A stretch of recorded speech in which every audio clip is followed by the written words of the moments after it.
Hi, I'm Ed Sheeran. I'm a singer-songwriter from the United Kingdom, and I am here in Montreal having a bit of fun. All right. So your album's been out in the UK for a while now, and now you're bringing it over to North America. I know the fans back home are probably wondering when the next album's going to come out. Are you focused on that, or are you more focused on getting your music to newer places?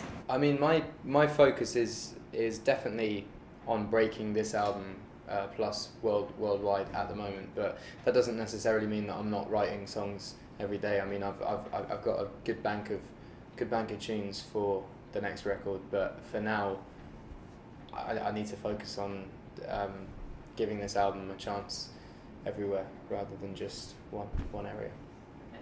So far, you've been on tour with Snow Patrol for a few days. What has the feedback been like, the fans?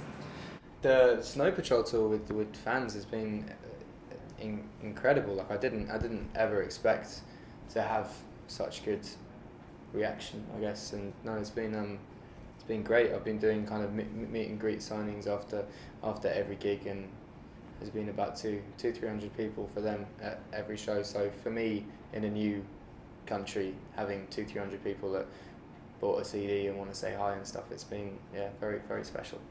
Do you notice a difference between the fans in the UK versus the fans in North America? I don't necessarily think there is a difference to fans in UK or fans in North America, or fans in Japan or Australia for that matter. I think my fans everywhere seem to be quite like-minded. They're quite chilled out, and they like my music, which is nice. And they're just very relaxed. Okay. During the live shows, you use a looping pedal. Do you prefer using that over having a live band backing you? I've never really had a live band backing me. I've done a couple of shows with a live band, but I've done over 1,000 shows with a loop pedal, so I'm definitely more comfortable using a looper. I read that you once played 4 shows in one day just to accommodate some fans, like the amount of fans that came out to a free show. Yeah, I did a free show at Camden Barfly, and 1,000 kids turned up, and it's a 200 capacity venue. So I did 4 shows that night to accommodate for everyone. Because if you're waiting in a queue with 1,000 other people for like 7 hours and you don't get to see a show, that's not very good. So my thing was just everyone gets to see the show. Just be patient. Okay. Is that the most shows you've ever done in a day, or? No, I did 6 shows in Clacton one time in a night.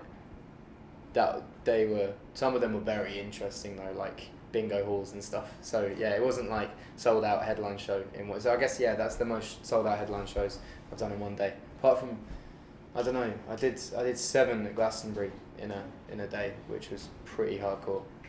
Yeah. You're away from home a lot. Is there anything that you miss from home that you can't get when you're touring anywhere aside from there? I guess the one thing that I miss from home that I can't get from anywhere else is my family and my friends. I keep in touch with them. I spoke to one of my friends last night on Skype, and my mum this morning on phone and stuff. Like, so I do keep in very good contact with them, but it's easy most of the year when they're at university, but when everyone's back in the homeland and just hanging out, and I'm kind of elsewhere hearing about them having a bit of fun. That's when it gets difficult. But I mean, I just miss my family and friends. Okay. And if you were to flip that question around, is there something that you get when you're on tour that you can't get when you're back home? I guess the one thing that I get from being on tour is just the enjoyment of playing live every night. And if I was back home in my hometown, I wouldn't be playing live every night because I'd be chilling out. So I guess they're the differences. All right. Which bands do you see as part of your lineage? Like, if Band A didn't exist? I think fundamentally, if Damien Rice didn't exist, I would not be a singer-songwriter. Yeah, I'd say that would be one of the things. And I think I think Damien Rice, and there's a band called Nizlopi as well. I think if Damien Rice didn't exist, I wouldn't be a singer-songwriter, and Nizlopi didn't exist, I wouldn't perform the way I do. Right. When you release singles, there's often a lot of remixes that go along with it. Do you pick and choose who's going to do the remix, or do they approach you? No, I mean, being in quite a kind of a vibrant circuit in London, I'm friends with a lot of a lot of DJs and a lot of dance acts as well, and dubstep acts and drum and bass acts, and just from the past like 4 years of gigging about, you just meet different people. So from the remix perspective with my singles, I'm just ringing up my mates and just saying, can you do your work? And yeah, there've been some really cool ones. There's like a Goldie remix that he did for Lego House, where instead of just like sending me the remix, he didn't just do it and send it to me. Like, he'd do little bits, send it, ring me up, say, is this right?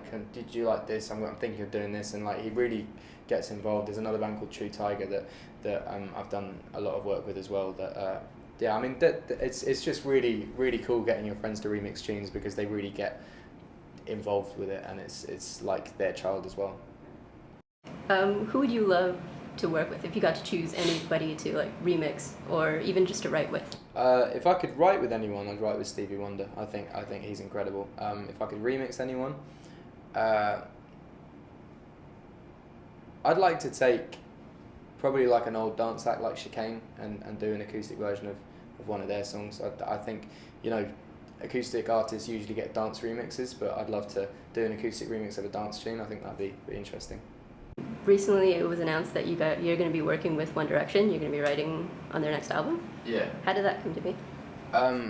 My guitarist that played on my record played in One Direction's band, and I lived on my guitarist's sofa for the 6 months last year, and Harry, a member from One Direction, lived on his other sofa for around 3 months. So I kind of spent my time hanging out with him when I had days off, and he's a really cool guy.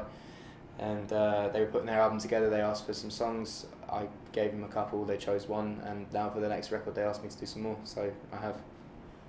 Correct me if I'm wrong, but I remember reading something about how you're okay with fans just downloading your music, even if it is illegally. A lot of musicians, you know, they have varying opinions on that. So just where do you stand? I think for me, illegal downloading, like I've never said download this, because that's fine. I have like 11 different releases that I did before my album, which you can buy, but you know, I'm fine with people downloading them. They're part of my history, and if people want to educate themselves on what came before, yeah, feel free to illegally download. Like, obviously, as far as my album's concerned, I would like to sell copies of that, because that's what's going to keep me going. You know, sales reflect on chart and radio play and TV, and if everyone illegally downloads my stuff from now on, then that wouldn't necessarily happen. But saying that, from another angle, I think the times are changing, like really drastically, and the one way to make money from music nowadays is live. So there was like an online survey, like I've done 1.2 million albums in England, and there was an online survey to see how many had been illegally downloaded, and there's around 8 million illegal downloads in England, which might seem quite bad, but I sell out every single show that I do, whatever size venue I do. So when you have 8 million people that download your album for free, that is £8 in shops, but they spend £24 on a ticket, like, you're not, the bigger picture is that, you know, the record sales are irrelevant if you can play live. You mentioned the album. It's called Plus. It's going to be released in North America in June. Okay. June 12th. What's the single going to be? The single, first single from the album is a song called The A-Team, which was my first single in England as well, and you know, it's a song that's very close to my heart, and I really wish it the best of success. And you've got a lot of dates that you've done on tour, and you were just speaking that you love doing the live shows. After this tour, you're going to be going to Europe and doing festivals over there, but in between that or after that, what are the plans for the rest? So I've actually got my whole diary mapped out for the next year. So it's I've got Snow Patrol tour now, and then I go back to England and do all the festivals in England and all the festivals in Europe that I'm booked for. And then in Australia, I go to in August I go to Australia and do a tour there, and New Zealand. September I come back to America and Canada and do a tour there. October, November I do a tour over England and Europe. December I come back to America and do some shows. January I think I'm still in America. February still in America. March I'm off, and that's my cycle done, and I'm making a new album. Do you already know who you're going to be going out on tour with, or is that yet to be planned? What, as far as support acts, or I have 2 support acts for my England tour called Foy Vance and Passenger, who are 2 really good friends of mine. And as far as any other supports for the Australia and America tour, I haven't decided yet, but it'll probably be one of my friends from England. Yeah. Cool. Thank you.